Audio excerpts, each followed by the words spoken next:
What's that sound? It's For Amusement Only, the EM and Bingo Pinball Podcast. Welcome back to For Amusement Only. This is Nick Baldridge. So tonight I wanted to round out my mini-series here on replay registers and spend a moment talking about reassembly. So you've got this thing all in pieces, and it's a bit difficult to reassemble. So you want to make sure that you do things in this particular order, or you're going to have to undo a whole bunch of stuff and redo it, which is always pleasant. So the first thing that you need to remember, going back a couple days, is that only one of the three reels which are installed in the replay register have a key, which is installed in the key guide in the shaft. This reel has to be installed in the appropriate spot, or the whole thing won't work. The other thing to remember are the washers. There are two on one side and one on the other. These provide the appropriate spacing for the reels and will ensure that they turn the appropriate amount. More on that in a little bit. First, let's just talk about the order of things. So if you'll recall, we have a faceplate. We have 3 plastic reels. We have a large diameter shaft, which goes through the center of the 3 plastic reels. We have a smaller diameter shaft, which goes through the 2 smaller plastic gears, which turn with every 10 rotations of the next lower gear. We have miscellaneous screws, and we have star gears. Remember, these star gears are fitted to the end of the large diameter shaft. Now, you could have taken things apart further if you had chosen, but I would not recommend it. It gets harder to reassemble from there. So, here's the deal. Take the large diameter shaft and put it through the replay register bracket. Not all the way through, but most of the way. Ensure that the keyed side is to the right, because the keyed reel is the ones reel. Slide the ones reel on from the right hand side and nestle it in the key, or nestle the key in the shaft, and then rest the shaft in the bracket. From there, you need to put in the smaller shaft and slide in the first gear. Nestle that against the ones reel that you've just installed. Then install the tens reel. In order to install the tens reel, you have to slide the shaft further to the right, freeing up the space to the left. So essentially you're installing it from the opposite direction. Then you need to install the second gear, and then you need to install the hundreds reel. Now at this point, what you should do is take one of the circular washers and put it on the ones side, sliding the shaft out a little bit and hooking that washer on the end Then sliding the shaft back over to the right. And then on the left-hand side, you need to hook 2 more washers in. Now, here's where things get really tricky. Hooking those washers in can be an exercise in great frustration. And a couple of things I can tell you based on experience. The first is you need to make absolutely sure that all 3 are installed before reassembly. There are fewer things more frustrating than realizing you've reassembled the entire thing and left out one of the washers. The second thing that you need to remember is that you can use a screwdriver and a magnet, and it will ease hooking those in considerably. Now, let's just breeze past the part where you drop the washers 4,000 times and move on to where you're actually attaching the star gears on the outside again. In order to do this, you have to push the shaft through the register bracket in such a way that the ovaloid piece, I remember struggling with this word just a couple days ago, the ovular piece, through the bracket and hook it in right there. Now, if you've done it correctly, the washer behind it will be right up against the shaft. If you've done it incorrectly, then the washer will have sunken down and will prevent you from pushing the shaft through as far as it needs to go. Now, again, let's breeze past the part where you have to take multiple tools and try to get the washers in the appropriate spot, and spend a good long while doing that, and breeze to the part where you've got the star gears ready to put on. Now, to put those on, what you have to do is slide them through the ovaloid openings. There's an entryway for them in the star gear. There are 2 sides to the star gear, of course. They are a relatively flat piece of metal, but there are 2 small circular nibs that stick up to the right and left of center. And those nibs have to be facing outwards. If you have them facing inwards, then they're going to bind. So you want the side which has the recesses pointed towards the register bracket. Once you hook those on, then you need to tighten them to the shaft with a nut, and it uses a lock nut in order to do this. What I find helpful is to have 2 nut drivers and have them both at the ready at the same time.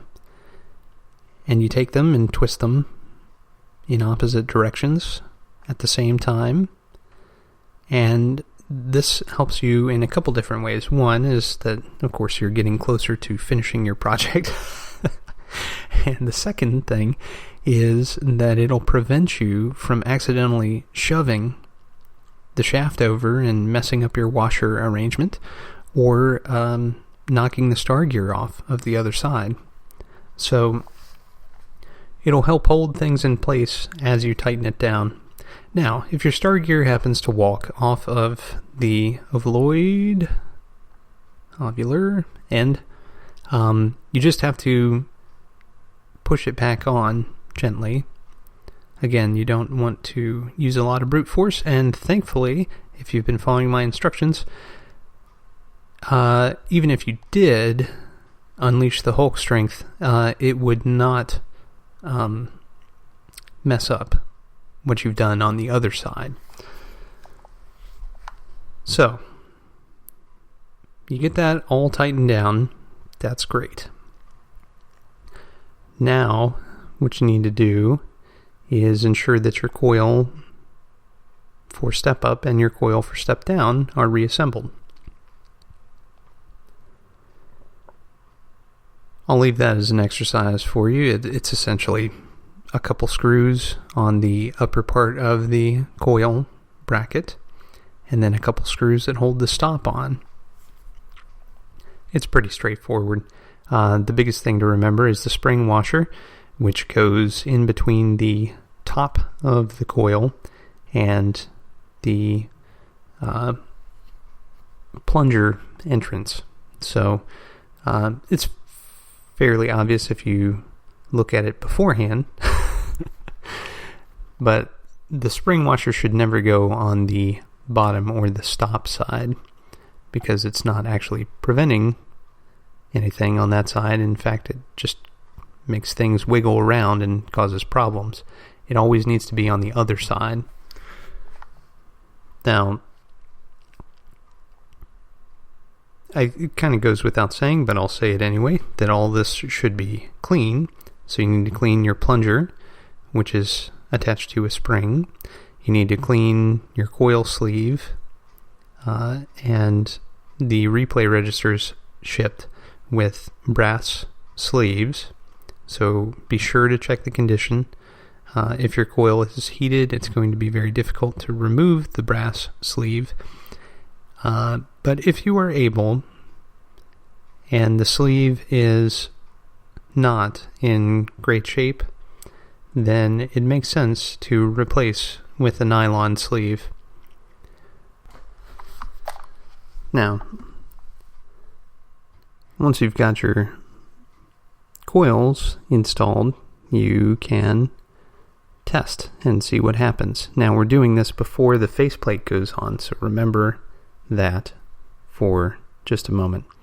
You're testing this without it being latched into place, essentially.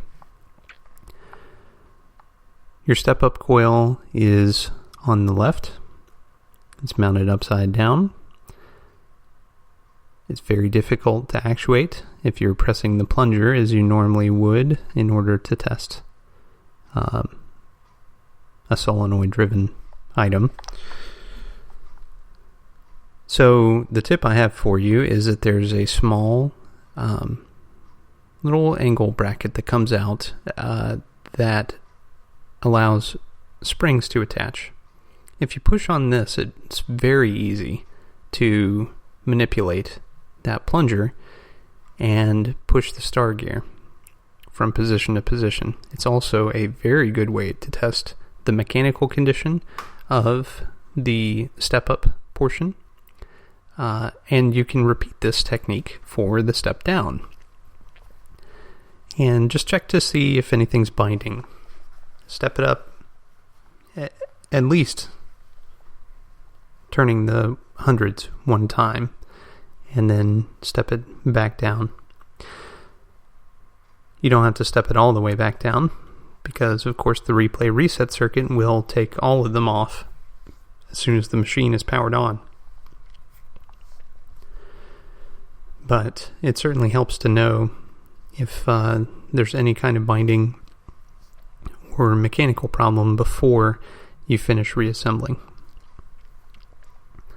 Now at this point, things should be looking pretty good. You got your step up and step down verified, you got everything back together.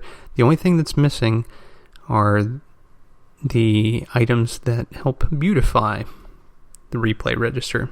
And that's the green metal frontispiece, along with yet another small shaft that goes across the front, and then a black or stainless metal piece that goes on one side of the replay register, and that prevents tampering. So, and the one side is the step-up side.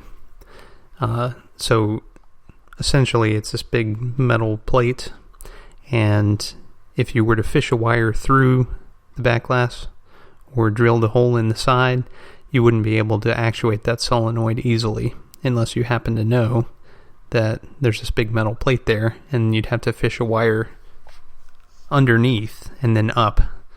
It's difficult to make turns when you're inside of something that you can't see. So that's the idea behind it. At any rate, the metal plate is installed with 3 or 4 screws, and 2 of the screws will hold that shaft into place that I was talking about. From here, you can nestle the register into its appropriate spot, and then put the black metal piece that prevents tampering in place. You can do this with the register down. You just need a little bit of play in order to slip it underneath where it needs to go. This is screwed in with only 2 screws, and it's fairly easy to do, even with the coil and everything attached. So I would suggest doing it that way, rather than having everything disassembled and then have to do a bunch of finger slicing work. So, one of the very last things that you have to do in order to get this thing going is to install the washer and nut arrangement at the top and bottom of the meter bracket. And if you'll recall, there are washers and then a nut and then a small spring washer and then another nut. And basically this just prevents the nuts from backing out and the meter falling out. And I'm sure it was done that way, again, as a method to prevent tampering. But it's also kind of a heavy bracket, so and fairly crucial. So maybe weight has more to do with it than tampering, but I'm not certain. Well, once you have the whole thing reassembled, I hope you left some replays on the meter. Turn the machine on and ensure that the replay reset is actually cleanly taking them off. If not, you've got a mechanical issue, and you need to stop and address it. Otherwise, you should be good to go with your new clean meter. This is probably one of the more difficult tasks to accomplish, and it doesn't sound all that bad when you hear about it in audio form, and it's certainly not that bad when you're dealing with it yourself. What I will say is that the first time you do it, the washers that go inside on the larger shaft are very difficult to manipulate. Very, very difficult, and it can be very frustrating dealing with those. Once you get past that, everything else is fairly simple. So it's going to take you some time, especially on your first one, but take the time and do it properly, and your meter will run very well indeed. Well, thank you very much for listening. My name again is Nick Baldridge. You can reach me at foramusementonlypodcast@gmail.com, or you can call me on the Bingos line. That's 724-BINGOS1, 724-246-4671. You can listen to us on iTunes, Stitcher, Pocket Casts, via RSS, on Facebook, on Twitter at Bingo Podcast. You can follow me on Instagram at nbaldridge, or you can listen to us on our website, which is foramusementonly.libsyn.com. Thank you very much for listening, and I'll talk to you next time.